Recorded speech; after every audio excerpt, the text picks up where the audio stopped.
नमस्कार, राजनीति पॉडकास्ट के एक और एपिसोड में आपका बहुत बहुत स्वागत है। मैं हूं आकाश, मेरे साथ हैं मृत्युंजय। मृत्युंजय, कैसे हैं आप? मैं अच्छा हूं और उम्मीद करता हूं आप और हमारे सभी दर्शक बहुत अच्छे होंगे। आपको भी मेरा नमस्कार, हमारे दर्शकों को भी मेरा नमस्कार। लेकिन आज का दिन थोड़ा दुखद है हम जी, सबके लिए, क्योंकि भारत ने एक अपना बहुत बहुमूल्य रत्न खो दिया है। बिल्कुल। जी बिल्कुल। तो रतन टाटा, जो कि टाटा ग्रुप के चेयरमैन थे, 86 साल की उम्र में जो है उनका देहांत हो गया मुंबई के ब्रीच कैंडी अस्पताल में। काफी दिनों से जो है जी, बीच में खबरें भी आ रही थी कि वो हॉस्पिटल जा रहे थे और उनकी तबीयत थोड़ी ठीक नहीं थी, लेकिन आज जो है कल रात जो है ये खबर आई कि भाई उनका स्वर्गवास हो गया है। लेकिन रतन टाटा के जाने से जो एक बहुत बड़ा एक वैक्यूम क्रिएट हुआ है भारत के बिजनेस सेक्टर में, उसका जो अनुमान है वो आप इसी बात से लगा सकते हैं कि चाहे वो अडानी हो, चाहे अंबानी हो, चाहे महिंद्रा हो, भारत के जितने भी बड़े बड़े बिजनेस एम्पायर्स हैं, उन सबके जितने भी हेड हैं, चाहे वो मुकेश अंबानी हो, चाहे वो गौतम अडानी हो, चाहे आनंद महिंद्रा हो, सभी ने एक ही स्वर में ये बोला है कि रतन टाटा के चले जाने से एक बहुत बड़ा वैक्यूम जो है वो क्रिएट हुआ है। और रतन टाटा का सिर्फ एक इंडस्ट्रियलाइजेशन के प्रति ही जो है रुझाव नहीं था, उनका जो है भारत के प्रति भी एक स्ट्रॉन्ग रुझाव था। मृत्युंजय, वो अपने आप को एक ट्रू भारतीय मानते थे और उसकी सबसे बड़ी पहचान यही है कि भाई उन्होंने एक ऐसी गाड़ी निकाली जो कि मिडिल क्लास और लोअर टू मिडिल क्लास को टारगेट करके उन्होंने गाड़ी निकाली। हालांकि वो गाड़ी चली नहीं, लेकिन हाँ, उनका ये आइडिया था कि भारत में जो भी छोटी फैमिलीज हैं जो बड़ी कार अफोर्ड नहीं कर पा रही है, वो वैसी फैमिलीज जो है वो एक छोटी एक न्यूक्लियर फैमिली के लिए 3 लोगों के लिए जो एक कार है वो बनाई ताकि लोग उसको यूज कर सके। तो ये भी उनका एक बहुत बड़ा विजन था।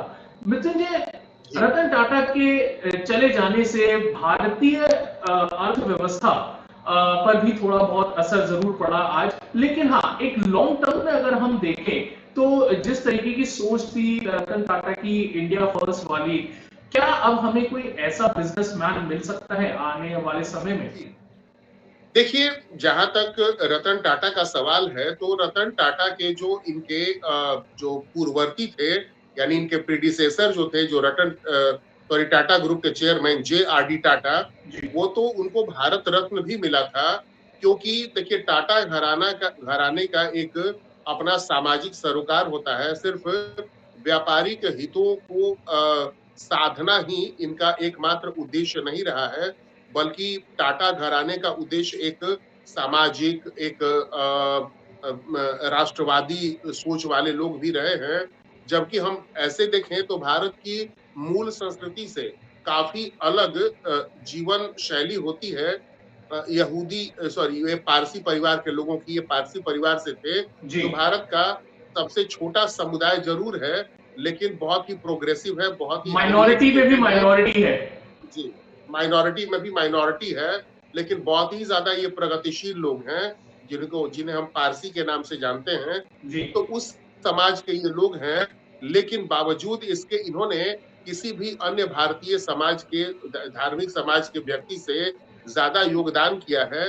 इन्होंने भारत को बहुत बड़े बड़े एजुकेशनिस्ट दिए हैं, बड़े बड़े पॉलिटिशियंस दिए हैं, और साथ ही साथ टाटा के रूप में और गोदरेज के रूप में भी बड़े बड़े व्यापारी घराने भी इन लोगों ने दिए हैं। जी, तो मेरा कहने का तात्पर्य यह है कि टाटा परिवार जो है, इनका एक अपना सामाजिक सरोकार रहा है।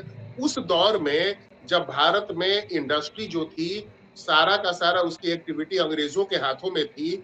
उस समय जमशेद जी विदेश जाते हैं, और वहां जाकर के और भारत के लिए स्टील इंडस्ट्री को डेवलप करने की संभावनाओं पर वो चीजों को समझकर यहाँ आते हैं। और यहाँ आने के बाद टाटा में, यानी जमशेदपुर में, उन्होंने एक इंडस्ट्री उन्होंने सेटअप किया, और वो भारत का सबसे बड़ा आयरन और स्टील सेक्टर की कंपनी बनी।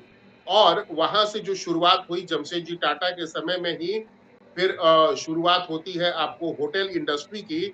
क्योंकि कहते हैं कि एक बार किसी अंग्रेजी होटल में उनको प्रवेश करने से रोक दिया गया, तो उन्होंने एक ऐसे होटल की कल्पना की जो काफी लग्जूरियस हो, लेकिन उसमें सभी भारतीयों को भी अलाउ किया जा सके, जो उसका खर्चा वहन कर सके। और उन्होंने भारत की पहली लग्जरी होटल चेन शुरू की, जिसको हम लोग होटल ताज पैलेस के नाम से, ताजमहल पैलेस के नाम से जानते हैं। जी तो इनका एक अपना सामाजिक सरोकार रहा है, राष्ट्रीय सरोकार रहा है। इसके बाद इन्होंने भी एविएशन इंडस्ट्री की शुरुआत की थी भारत में।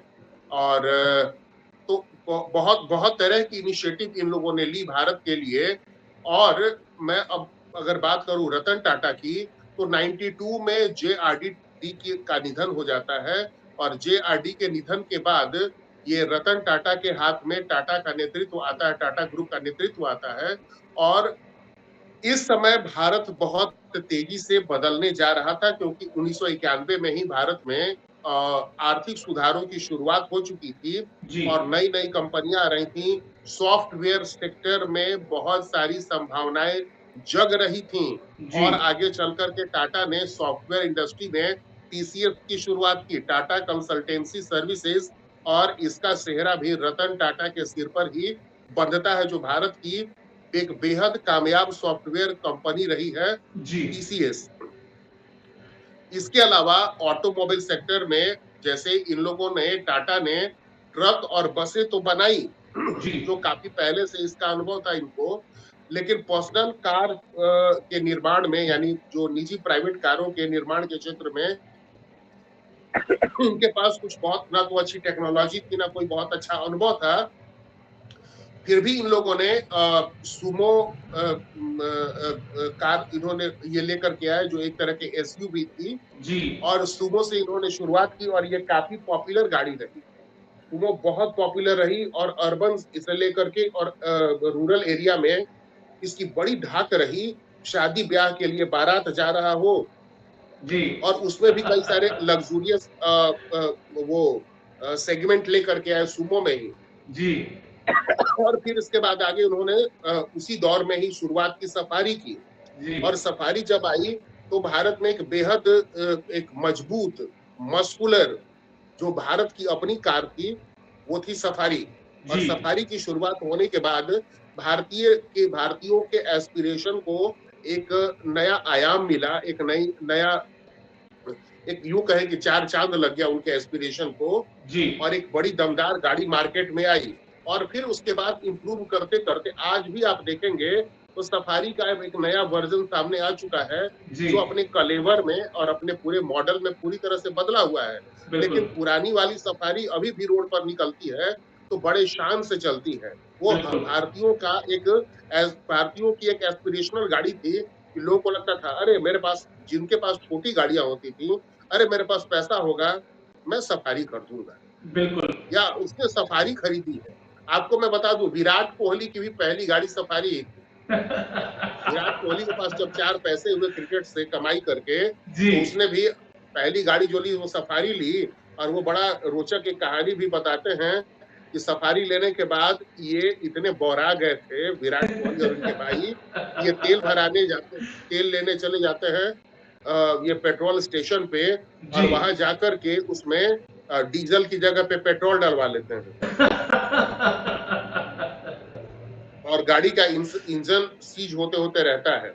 जी कहने का तात्पर्य यह है कि इन्होंने जो भी प्रोडक्ट दिए वो बड़े ही रिलायबल रहे। और बिल्कुल इतने रिलायबल रहे कि भारत के लोगों की जो मंशा है, तो ये सारी जो डेवलपमेंट्स हुई थी, यानी निजी कार सेक्टर में जो शुरुआत इन्होंने की थी, जी वो काफी अच्छे अच्छे ब्रांड इन्होंने भारत के लोगों को दिए। और उनमें जो एक मिडिल क्लास, जो भारतीय मिडिल क्लास था, जी जो थोड़ा लो इनकम ग्रुप का था, उसकी जो कार खरीदने की जो शौक था, जी उसको पूरा उन्होंने ही किया इंडिका के साथ। और इंडिका शुरुआती झटकों के बाद उसने अपने आप को संभाला। और बिल्कुल भारतीय, ये देखिए, इंडिका भारत की पहली ऐसी कार थी जो पूरी तरह से भारतीय डिजाइन और भारतीय सेटअप में तैयार की गई गाड़ी थी। जी तो हाँ, और इस तरह से इंडिका की कामयाबी जो है वो अपने आप में एक बहुत बड़ी इबारत लिखती है। इन सभी चीजों का श्रेय जाता है रतन टाटा को। और देखिए, रतन टाटा ने जो अपना वो सबसे स्मॉलेस्ट कार सेगमेंट की शुरुआत की थी, जी जी। जो नैनो से। जिसका नाम मैं भूल, नैनो। जी नैनो जी। जी तो नैनो का मकसद कतई व्यावसायिक नहीं था या व्यापारिक नहीं था, जी बल्कि बिल्कुल। देखिए रतन टाटा, मैं बोलते समय मेरा गला रूंध रहा है और मेरी आंखों में एक तरह से नमी मैं महसूस कर सकता हूं। जी इसकी वजह सिर्फ ये है कि हम भी एक सामान्य मध्य वर्गीय समाज से आते हैं, जी और हम जैसे लोग भी कार पर चल सके, जी इसका सपना देखने वाला, अगर हम लोगों ने सपना देखा था कि काश, क्योंकि हम लोग एक सामान्य परिवार से हैं, सामान्य सरकारी नौकरी में हमारे पिताजी थे, तो जी। हम जैसे लोगों के अंदर एक एस्पिरेशन होता था कि हम बहुत से बहुत तो बाइक खरीद सकते हैं, लेकिन हम्म। एक कार तो हमारे पास हो ही नहीं सकता। जी चाहे कितना भी सस्ता कार हो, हमारे लिए वो इनएक्सेसिबल है। तो जी रतन टाटा ने हमारे लिए वो सपना देखा, and I am really very touched, very emotional, I feel very emotional on his device, जी कि उन्होंने सपना देखा कि हर भारतीय को एक लखटकिया कार हम जरूर देंगे। और बिल्कुल लाख रुपया उस समय की इन्फ्लेशन के हिसाब से कोई बड़ी राशि नहीं थी। बिल्कुल और हम लोग के मन में भी एक इच्छा जगी कि हाँ, ये कार आएगी तो हम लोग खरीदेंगे। बिल्कुल। हालांकि मैं वो कार नहीं खरीदा मैंने कभी भी, क्योंकि वैसी परिस्थितियां नहीं बन पाई, और जी वो कार बहुत ज्यादा कामयाब भी नहीं रही। जी लेकिन आज भी जिन लोगों के पास वो कार है, वो कार बड़ी वो मजबूत थी, हालांकि वो कमर्शियली कामयाब नहीं रही। जी जिसकी जिसकी जिसकी वजह बहुत सारी थी। एक तो की कार जब तक बनकर के मार्केट में आई, लेकिन रतन टाटा ने भारतीयों के लिए जो सपना देखा था उसको जी पूरा उन्होंने जरूर किया, जी चाहे बिल्कुल उसमें कितनी भी बाधा आए। तो वो जो बिल्कुल। टाइम गैप जो और थोड़ा उसका ज्यादा और लग उसका गया। सबसे बड़ा मृत्युंजय, और उसका सबसे बड़ा एग्जाम्पल तो नहीं, उसकी सबसे बड़ी वजह थी वो सिंगूर का प्लांट जो कि वो लगाना चाहते थे जी वेस्ट बंगाल में, और उसको लेकर ममता जी बनर्जी ने जो है पूरा वेस्ट बंगाल हिला दिया, लेकिन उन्होंने वहां पर वो प्लांट नहीं लगने दिया। हालांकि वो प्लांट लगने नहीं दिया। बाद में शायद वो जी, प्लांट गुजरात में जाके लगाया गया। और साणंद में नरेंद्र मोदी ने साणंद में वो प्लांट लगवाया। जी और उस प्लांट के लगने के बाद तब तक काफी देर हो चुकी थी। जी और जब पहली कार बन के उनके फैक्ट्री से बाहर निकली, तब तक इन्फ्लेशन बढ़ चुका था, और उस वक्त इस कार की कीमत लगभग 30 से 50 लाख के ऊपर जा रही, 30 से 50 हजार ऊपर जा रही थी। जी यानी जो कार उन्होंने 1 लाख के आसपास देने का वादा किया था, वो जो कार थी अब उसकी कीमत हो चुकी थी 1.5 से 2 लाख। जी सॉरी, 1.5 लाख, मैंने 1,30,000 से 1,50,000 के करीब हो चुकी थी। तो जी वो एक तरह से फिर उस वर्ग के पहुंच से थोड़ी दूर होती जा रही थी वो कार। दूसरे, उसका साइज बहुत ही छोटा था, और उस बिल्कुल समय तक काफी मैस्कुलर मोटरसाइकिल यानी बाइक्स इंडियन मार्केट में दस्तक दे रही थी। बुलेट एक नए कलेवर में फिर से इंडियन मार्केट को हिट कर रहा था। जी तो अब ये था कि अगर कोई एक बंदा सड़क पर जा रहा है नैनो में, और उसके बगल से अगर कोई बंदा बुलेट से होकर गुजर रहा है, तो जी एक तो कि बुलेट उससे महंगी ही थी, और या लगभग उस दौर में दोनों की कीमत बराबर में बराबर थोड़ा ही सा थे। ही जी। जी। तो वैसे में बुलेट वाला वो धिक्कार सकता था अपनी गाड़ी पर बैठे ही, और ये कौन शायद सी कार मृत्युंजय मुझे उस 25 रुपए गाड़ी का ज्यादा जो महंगी लगी। मार्केटिंग था वो भी थोड़ा सा गलत हुआ। उसको जी, चीपेस्ट कार कहा गया, जो कि आई थिंक एक रॉन्ग मैसेज। मार्केटिंग मैसेज जो था वो भी था। लेकिन हाँ मृत्युंजय, आपने ये जो बात कही कि और सिर्फ गाड़ियां ही नहीं, मृत्युंजय, टाटा जो है वो काफी, जैसे आपने टीसीएस की बात करी, तो मैं गाड़ियों से ही रिलेटेड जो है एक बहुत दिलचस्प और बहुत ही लोग जानते भी हैं, कुछ लोग जानते हैं कुछ लोग नहीं जानते हैं, कि भाई जब नैनो की जो गाड़ियां हैं वो बिकना थोड़ा बंद हो गया, बिजनेस थोड़ा प्रॉब्लम में आ गया, तो इस बिजनेस को रतन टाटा फोर्ड को बेचना चाहते थे, जो कि विश्व की सबसे पुरानी गाड़ी मैन्युफैक्चर करने वाली कंपनियों में से एक है। और उस समय जो है फोर्ड के जो सीईओ थे या जो मालिक थे, उन्होंने हंसकर जो है इस डील को नकार दिया, और इससे जो है रतन टाटा को थोड़ा सा ठेस जरूर पहुंचा, लेकिन कुछ साल नहीं, बाद। उन्होंने, मैं बताता हूँ आपको एक बात, उन्होंने कौन सी बात कही थी, बड़ा व्यंग्यात्मक लहजे में कहा था जी कि एक तरह से कि how can you expect to manufacture automobiles जी in this segment, जी of पर्सनल कार्स एटसेट्रा, जी क्योंकि आपके पास तो कभी कोई टेक्निकल एक्सपर्टीज भी आपके पास नहीं है, जी और फिर भी आप लोगों ने मतलब एक ऐसी बाजी खेली जिसमें कि हारना आप जैसे लोगों के लिए बहुत ही तय जी है ना? बिल्कुल। तो और उसका इस तरह जवाब से जो रतन टाटा ने दिया वो आई थिंक वो पूरी दुनिया भी जानती है कि फोर्ड को भी रतन टाटा ने खरीदा, और फोर्ड की जो और भी कंपनी थी जैसे कि जैगुआर और लैंड रोवर, जो कि फोर्ड की ही कंपनीज हैं और जो कि लग्जरी कार्स के ब्रांड में जानी जाती हैं, खासकर जैगुआर और लैंड रोवर जैसी बड़ी बड़ी महंगी जिनकी उन्होंने कीमतें फोर्ड ही। को नहीं खरीदा था, जी जी उनके उनके दो कारों के ब्रांड को खरीद लिया जी, था, यही लैंड रोवर जिसमें और कि एक था जैगुआर। वो। जी जी जी, जी लैंड रोवर और जैगुआर को खरीदा था, और वही जो है ये बहुत बड़ी लग्जरी ब्रांड्स थी, उसी को टाटा ने खरीदा। और बहुत सारे लग्जरी ब्रांड्स को भारत में लाने का भी श्रेय जो है टाटा को जाता है। जैसे कि आजकल लोग जो है स्टारबक्स में बैठ के कॉफियों का चुस्की लेते हैं, और स्टारबक्स एक बहुत बड़ी कंपनी है जो कि यूएस की है, उसको इंडिया में लाने का जो श्रेय है वो भी टाटा कंपनी को ही जाता है, और बाहर बड़े प्राउडली लिखा होता है टाटा कंपनी। तो ये भी बहुत बड़ा जो है श्रेय जाता है रतन टाटा की फ्यूचरिस्टिक और एक इस सोच को कि भाई भारत में भी जो है इंटरनेशनल ब्रांड्स आने चाहिए, उनको बिजनेस करने चाहिए। और शायद जिस तरीके से ये बड़ी बड़ी कंपनियां जो है भारत में अब बिजनेस कर रही हैं, तो उनसे भी जो है ये लगता है बाहर की कंपनीज को कि हाँ, भारत में भी हम अपने, अगर हमारी लग्जरी ब्रांड है, अगर हम लग्जरी प्रोडक्ट्स बना रहे हैं, तो भारतीय उसको खरीदने का मादा अब ये इतना समय ही आ नहीं, गया मैं है। आपको इतना ये भी बता दूं जी कि यूरोप की जो सबसे बड़ी स्टील कंपनी है जी वो भी टाटा की ही है। जी ठीक है, तो उन्होंने भी वहां पर साइरस या क्रॉक्स ऐसे कोई कंपनी था जिसको उन्होंने खरीदा था टाटा ने काफी पहले, जी और वो आज यूरोप की सबसे बड़ी आयरन स्टील कंपनी बन चुकी है।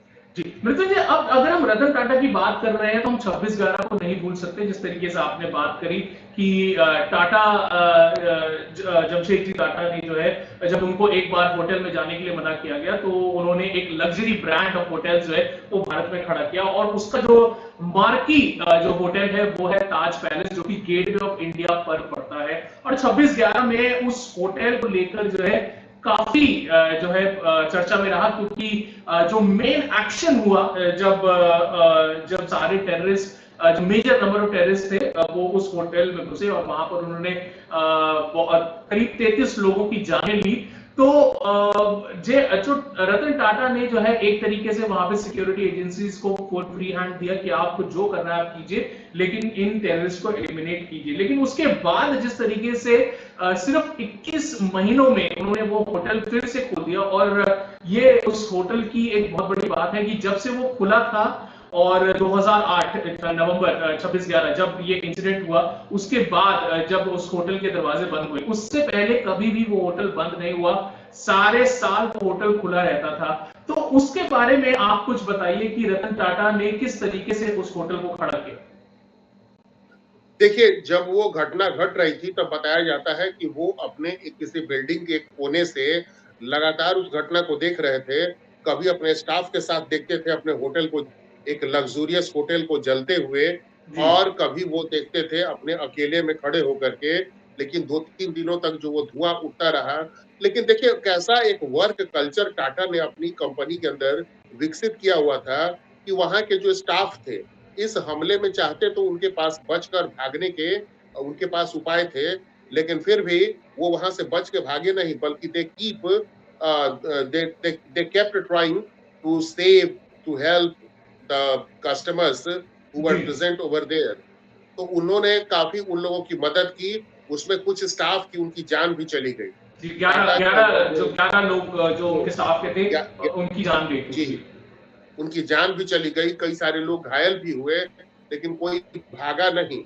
और इसके बाद उन्होंने 1 अरब से भी ज्यादा रुपए खर्च करके बाद में 21 महीनों में फिर से उस होटल के उन डैमेज पार्ट्स को उन्होंने रिपेयर कराया, रतन टाटा ने। और इसके बाद फिर 21-22 महीने के बाद वो होटल फिर से ऑपरेशनल हो पाया। जी रही बात उनके जो स्टाफ थे जो घायल हो गए, जो काफी गंभीर रूप से घायल हुए, या जिन्होंने अपनी जो शहीद हुए, जिन्होंने अपनी जिंदगी की आहुति दे दी, उन सभी लोगों के परिवारों को किसी आर्थिक संकट का सामना नहीं करना पड़े और किसी मेडिकल प्रॉब्लम्स का सामना नहीं करना पड़े, खासतौर पे मैंने इकोनॉमिक फाइनेंशियल क्राइसिस का सामना नहीं करना पड़े in the event of medical crisis, तो उसकी उनकी उन्होंने व्यवस्था कराई कि उनके परिवार के सभी लोगों को पैसा मिलता रहे, जिससे कि उनका परिवार अच्छे से चलता रहे, जिन्होंने अपनी जान दे दी या गंभीर रूप से घायल हुए, और इलाज का भी सारा का सारा जिम्मा उन्होंने उठाया। और इतना ही नहीं, उन परिवारों के ऊपर जो लोन्स थे, उन लोन्स को भी उन्होंने माफ कर दिया, वेवर कर दिया। तो इस तरह से रतन टाटा ने एक तरफ जहां अपने स्टाफ मेंबर का ख्याल रखा, दूसरी तरफ उनका एक रिजोल्यूशन था कि ठीक है, आज एंटी नेशनल फोर्सेस ने इस शानदार क्रिएशन को, जो एक बिजनेस वर्ल्ड ने भारत को दिया है अपनी ओर से, वो था टाटा का ताजमहल होटल, जो ग्रुप ऑफ चेन है, तो उसकी साख पर बट्टा नहीं लगे, उसके लिए यथाशीघ्र यथासंभव कम से कम समय में उन्होंने उस होटल को रिबिल्ड किया, और रिबिल्ड करके और उस होटल को काफी अच्छे से उन्होंने तैयार कराया, और तैयार कराकर उसको फिर से ऑपरेशनल कर दिया। तो जी ऐसे थे रतन टाटा, जो कि उन्होंने अपने स्टाफ का भी भरपूर ख्याल रखा। और देखिए, रतन टाटा एक ऐसे व्यक्ति थे जो स्टार्टअप में बहुत यकीन रखते थे। जी उनसे मिलने हर वो व्यक्ति जाता था और हर वो व्यक्ति सलाह लेता था उनसे, चाहे वो महिंद्रा हो, चाहे वो बिरला हो, चाहे वो कोई भी इंडिया के बड़े बिजनेस टाइकून हो, या फिर जिन लोगों ने आपको फ्लिपकार्ट और अमेज़न की शुरुआत की थी, जी उनके भी जो फाउंडर्स थे, ये लोग भी उनके पास अक्सर जाया करते थे।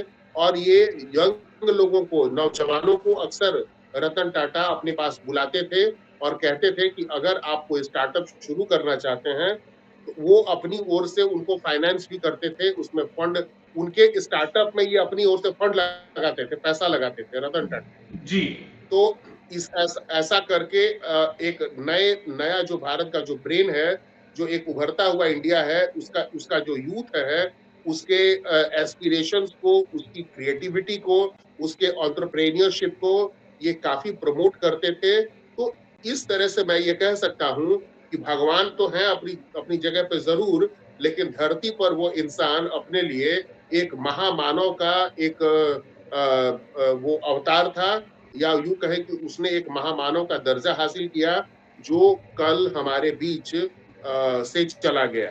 जी, बिल्कुल मृत्युंजय, आपने बिल्कुल सही कहा। और इंटरनेट पे तो उनको कहा जाता है मैन विदाउट हेट। तो जिनका कोई विदाउट हेटर, सॉरी, कि भाई ऐसा कोई व्यक्ति आपको नहीं मिलेगा जो रतन टाटा के बारे में आपको कहे कि उन्होंने ये ऐसा किया है, क्योंकि उन्होंने अपनी जिंदगी जो है एक as a champion, as a gentleman champion जो है वो जी है। एंड वी होप कि आने वाले समय में भारत को एक और ऐसा रतन मिले जो कि भारत को और ऊंचाइयों तक लेकर जाए। लेकिन बहरहाल मृत्युंजय, मेरे साथ राजनीति पॉडकास्ट में जुड़ने के लिए आपका बहुत बहुत धन्यवाद। आपका भी बहुत बहुत धन्यवाद।